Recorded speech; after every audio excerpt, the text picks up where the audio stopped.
Hello and welcome back to Out Here. I'm your host, Tom. It's been a little while. I apologize for missing the episode from 2 weeks ago. A lot has been going on, for sure.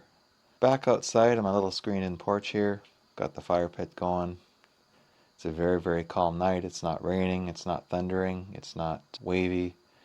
It's literally about as quiet as you can possibly get out here. And I like it that way. So, Out Here, Finding Freedom After 50, Simple, Solo, Rural. Today, I want to talk about what I would want my younger self to know. As the decades have progressed, when I went from my pre-teens to my teen years to my 20s, 30s, 40s, and now entering the 50s, perspective has really changed. I remember thinking back when I was in my early 20s about how I was all grown up and knew everything and had everything down to a science. And now I look back at that and laugh because I'm like, geez, how stupid was I? Yeah. So what would I want my younger self to know? I think one of the most important things I would tell my younger self is read the Four Agreements. The Four Agreements is a very, very short book. Basically, to summarize them, it's not always about you. Be impeccable with your word. Never take anything personally.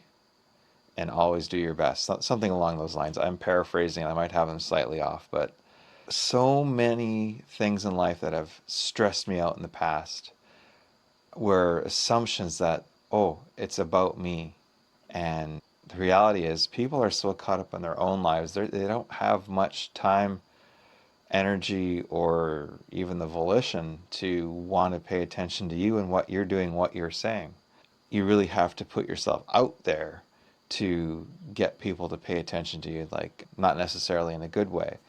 They're usually so caught up in their own world, their own problems, their own struggles. They don't care what you're up to. And I held myself back so much in my younger years simply because I was afraid of what other people might think. And the Four Agreements would have given me some wisdom about that. Being impeccable with your word is another one. What you say matters. Following through on what you say you're going to do matters. And it's not just towards other people, it's towards yourself, building self-credibility. If you say that, you're going to do X by 3 months from now, and you don't do it, your subconscious is keeping score. It knows that you let yourself down. And the next time you say you're going to make this bold change, it goes, he'll forget about that. And life will go on, and you'll keep denying yourself the benefit and the good feelings of believing in yourself, having that self-credibility. Another thing I'd want my younger self to know: put yourself out there more. Try new things. Just experiment. I spent so much time just being focused solely on scholastic excellence. And the self-justification for that was, I need to get into professional school, and that you need high grades, and that you need to be perfect to get in. You can't have a record. You can't have experimented with drugs or underage drinking or all the things that young people do to learn about the world. And another thing I want my younger self to know is ask the girl out. No is not a devastation. Man, was I so afraid of rejection. I had this pathologic fear of rejection. And now I don't give a rat's ass pretty much. And I like it that way. I like the fact that I don't care. I will tell you what I think. And if you like it, great. If you don't like it, okay, that's fine. I'd appreciate it if you're polite about it. That's about it. So basically, so far, my younger self, I want him to know, put yourself out there. People aren't paying as much attention to you as you think they're paying attention to you. Ask the girl out. No is not a devastation. Rejection is okay. Rejection is okay. That's an important one. Another thing is, I know it is very, very important not to quit something prematurely. Not to just give up simply because it got a little bit difficult or you didn't get your victory on the first attempt. I get that. But it's okay to quit the wrong thing. I'd want my younger self to know that. It's okay to quit what's not serving you, what's not in your best interest. Or if you try something really hard and realize it's not what you thought it was and you're not enjoying it, it's okay to quit that. That would have been very helpful many times in the past. Another thing I'd want my younger self to know is be more sociable and be less judgmental. I think because I was raised in a judgmental household, I was very judgmental towards others, and especially if they were doing any of the taboo of my value system, they were instantly written off. Like, I don't want them around me, don't want to know about them, don't want them around my friends. Like that's just how it was. And there was very little grace or acceptance on my part for someone who's finding their path on a different route. And I could have learned so much from so many people over the years if I hadn't simply dismissed them simply because something about them offended one of my sensibilities, one of my values, whatever it happened to be. I would want my younger self to know that there's more to life than school. There's other ways to make a living. And whether it's sales, whether it's entrepreneurial, whether it's online marketing, not that existed when I was younger, whether it's starting your own business, investing, learning about the stock market, things like that. These are all things I would want my younger self to be way more open to, because there is, I think, hinged and attached to this is I'd want my younger self to know the importance of time freedom and the value of time. I really think my younger self did not appreciate the value of time, especially free time. Time is the one currency that you simply cannot get back. Once it's spent, it's gone, and you will never, ever, ever get it back. And trading your time to earn money is, even if you earn good money, it's not advantageous. If you're trading time for money, you're also trading a lot of that back in taxes.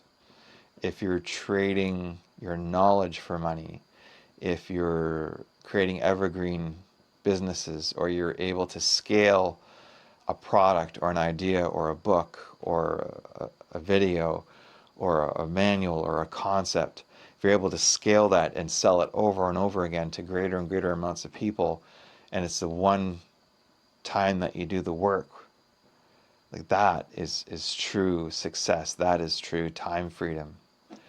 In this day and age, I'm doing okay, and I'm able to take fair amounts of time off, but not the amount of time off I want to take off. Like, I'm working more days than I want to pay bills, to make ends meet, and to be able to take little trips, little vacations, little adventures outside of the daily grind.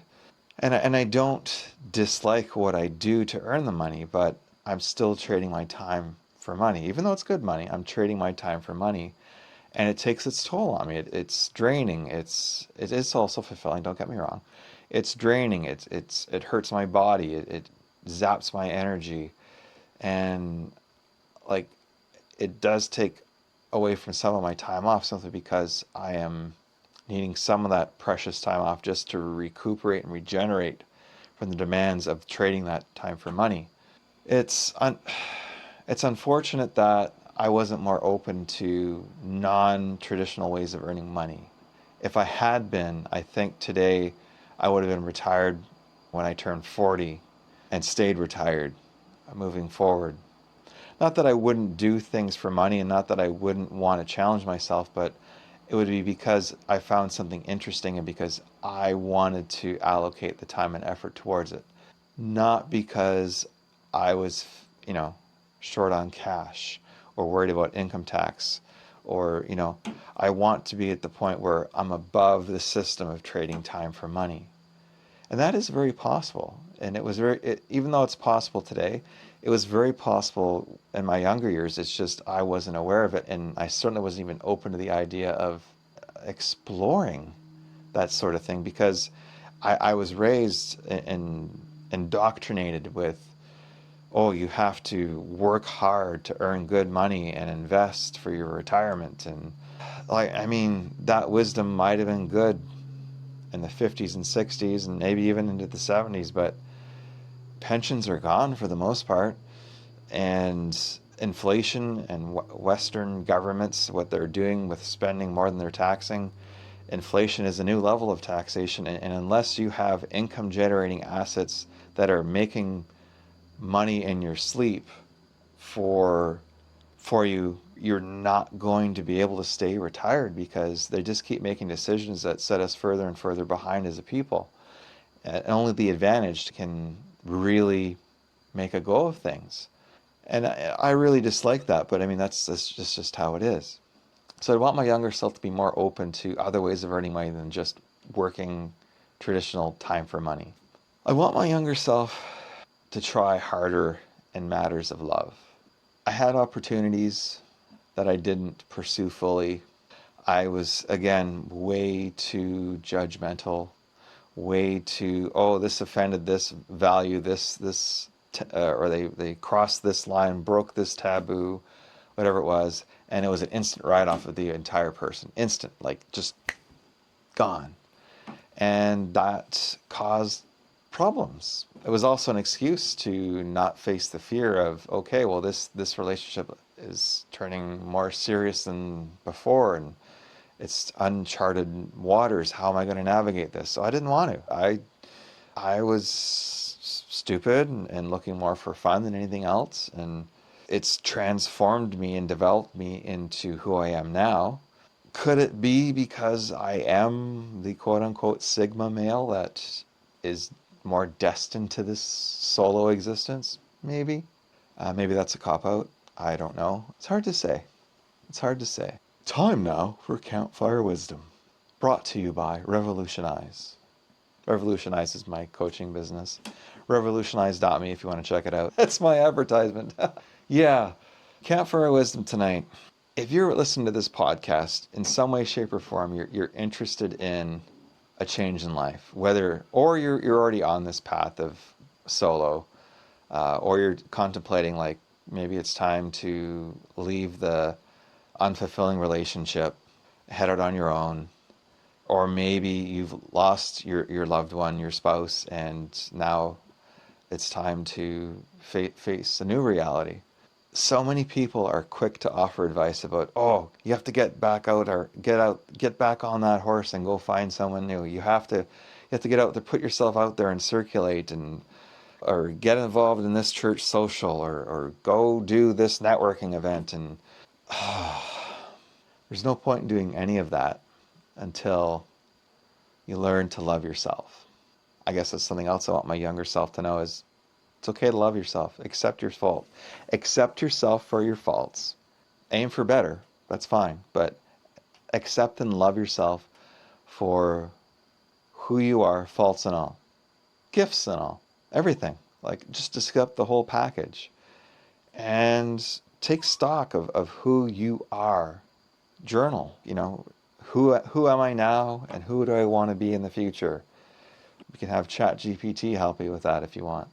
But spend time investigating who you really are. And I want my younger self to know that too. It's okay to not be perfect. It's okay not to live up to the expectations of your mom, your dad, your family, your co-workers, friends, whatever. They have preconceived notions of who you should be. But that really has no bearing on who you are currently, and where do you want to see yourself going moving forward. That's my campfire wisdom, is spend the time to investigate who you really are and who you want to be. And I'm not talking superficially. Yes, you can start with superficial things just to get yourself going, but you know, what about the values? What about the core values? Like, does integrity mean anything to you? Like, is it important for you to be impeccable with your word, especially to yourself? Is it important to you to be healthy and to make decisions that support your health moving forward? Is it important for you to keep learning? Is it important to you to have a strong social support group?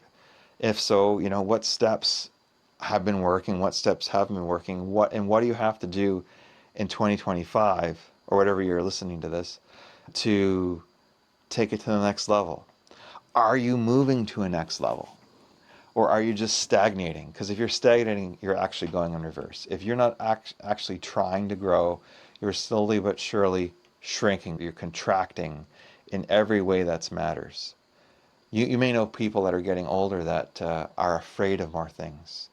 And I don't mean things they should be afraid of, like, slipping and falling. I mean, they're afraid of things that 5 years ago they would have done without thinking twice about it. They're afraid to learn something new. They're afraid to try a new program or a new app on a computer, for example. They're afraid to learn about AI because they heard some bad thing on the news about it. Are you spending too much time on social media and things that make you compare yourself to other people? That is something you got to look at and do some honest thinking about. And is it time to get rid of your social media apps, your social media accounts? That's something to consider. So that was Campfire Wisdom. Thanks for listening to that. And if any of that intrigued you, I do deep dives in all of that stuff in my coaching program at revolutionize.me. Campfire Philosophy. Star Trek Generations, the first motion picture film with the Next Generation cast, and William Shatner was in it. There's a scene where the antagonist, who's an Elorian, who's a long-lived race, but still nearing the end of his life, is talking with Captain Picard, and he says, "They say time is the fire in which we burn," and that it's haunting us, stalking us, and ultimately is going to kill us. You can try to outrun it with technology and doctors, and he delivers this much more convincingly. But I think there's some wisdom in that antagonist's comments. And I don't think you should be afraid of time, but I think you should respect time. I think you should pay attention to where your time is going, because as you get older, the days go by in your mind faster and faster, and you remember less and less of them. It's important to journal on a regular basis, at least weekly, but preferably every day. And journaling can include a recount of your day, making a note of something you did well, something that you want to get better at, talking about something that bothered you or something that forced you to grow, or a problem that's been bugging you. It's amazing what happens when you just actually start journaling about it, writing it out, and your brain will find new solutions. Your brain will start to remember the days better. You'll be able to flip back and read about something that really affected you at one point. Now you can go, yeah, I'm over that. So it's a way of reflecting upon growth. But journaling is one way to really be respectful of your time and to commemorate it in a sense, but just for you. You're not out there to share it with someone. You're not there to impress anybody. This is simply for you to keep tabs on your life, your progress, your problems, your solutions. It's really, really important thing to consider. Also look at, what are you spending your time on things that you just get no joy out of? And are these things that you can source out to a personal assistant or a housekeeper or a driver, or whatever it happens to be that you're doing on a regular basis that is just mundane routine? You don't need you to do it. Anyone could do this on your behalf. Those are things you should be looking at. Okay, how do I get those out of my schedule so I can do things that are more meaningful? And I'm not saying give up anything that you find repetitive, but you actually enjoy. Like the things you enjoy, anything you take joy in, keep doing it. Absolutely keep doing it. But the things that you're doing that you're just doing because you have to do them, if there's things that you don't have to do yourself, look at, how can I offload that? Like maybe your spouse could help you, a child, a friend. Maybe you have a friend who's looking for extra cash. Hey, come mow my lawn and take care of my driveway in the winter. I'll pay you. So you can spend that few hours every week on something much more important, like writing your book or creating your podcast or whatever it happens to be. But yeah, my younger self wasted a lot of time made a lot of mistakes. And yes, I know you need to make mistakes to learn from, but I could learn a lot of things a lot faster had I not been so haunted by a fear of rejection, so afraid to make a mistake, to lose the approval of my mom or dad or a teacher, professor, employer, whatever it is. So friggin' afraid just to live life and make some more mistakes, to learn some more lessons faster, to move through life faster, to graduate to that next level faster. Oh, I tell you, it's scary. But at the same time, I don't regret a thing simply because I am very happy where I am today. Yes, I am alone, but not lonely. I'm over 50. I'm living a great life in my dream location, earning decent money, decent social connections, close friends, really, really enjoying and challenged by my coaching career and my professional career as well. And yeah, there's growth coming for me yet. I have to get much more comfortable talking to people about how my coaching can help them. Even just mentioning it in the podcast today was a push for me. It's a growth step. So yeah, it's not easy growing, especially the older you get. And if you don't push yourself to grow, like I said, if you're stagnating, you're going in reverse and you're contracting, and your golden years will be more like lead years because they're just not going to shine. There's some campfire philosophy right there. If you're not pushing yourself in your 50s, your golden years are going to be lead. Yeah, I think I'll wrap with that. Thank you so much for listening if you got this far into the podcast. On Spotify, you're welcome to leave a comment, leave a question for a future Campfire Wisdom section. You're also welcome on the YouTube channel to leave a comment or a suggestion. I love reading them. I really appreciate them. And I will attempt to have another video for you guys, another podcast episode for you guys in the next 2 weeks. All right. Thank you so much for watching or listening, and we'll catch you in the next one.